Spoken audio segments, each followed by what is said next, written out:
સુરતના પાંડેસરા વિસ્તારમાં મુક્તિનગરમાં સતત બીજા દિવસે એક મકાનની ગેલેરી અને દાદર તૂટી પડવાની ઘટના બની છે। ગ્રાઉન્ડ પ્લસ 2 માળના મકાનમાં ગેલેરી તેમજ દાદર ધરાશયી થતા 2 વ્યક્તિઓ ફસાઈ ગયા હતા।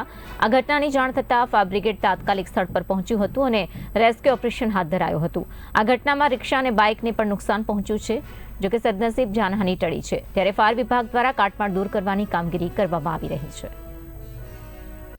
પાંડેસરા પોલીસ વિસ્તારમાં આવેલ મુક્તિનગર સોસાયટીના એક મકાનની છત એટલે કે ગેલેરી પડી ગયેલાના 112 ઉપર કોલ આવતા તાત્કાલિક લોકલ પોલીસ સાથે સ્થળ ઉપર આવેલા હતા। ફાયર બ્રિગેડ હાજર હતી। ઉપર મકાનમાં 2 અને બીજા મકાનમાં 3 5 થી 6 માણસો ફસાયેલા હતા, જેને ફાયરની મદદથી રેસ્ક્યુ કરવામાં આવે છે। હાલ સુધી કોઈ જાનહાનિના સમાચાર નથી, પરંતુ એક બાઇક તેમજ એક રિક્ષા કાટમાળમાં ફસાતા નુકસાન થયેલા છે, જે બીજો કાટમાળથી ખસેડવાની કાર્યવાહી ચાલુમાં છે। લોકલ બંદોબસ્ત ચાલુ છે।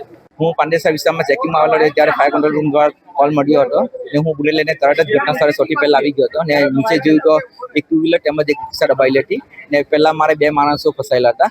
એમને લીડર દ્વારા રેસ્ક્યુ કરીને તરત જ બહાર સહી સલામત બહાર કાઢ્યા હતા ને બીજી કોઈ જાનહાનિ કે ઈજા થઈ નથી। આ કઈ રીતે નુકસાન થયું આ પામી છે? એ પહેલા માની ગેલેરી તૂટી ગઈ હતી ને 2 માણસો ઉપર ફસાઈ ગયા હતા, બરાબર। એમને બહાર નીકળવાની જગ્યા નહીં હતી એટલે અમે લીડર દ્વારા એમને બહાર કાઢ્યા હતા।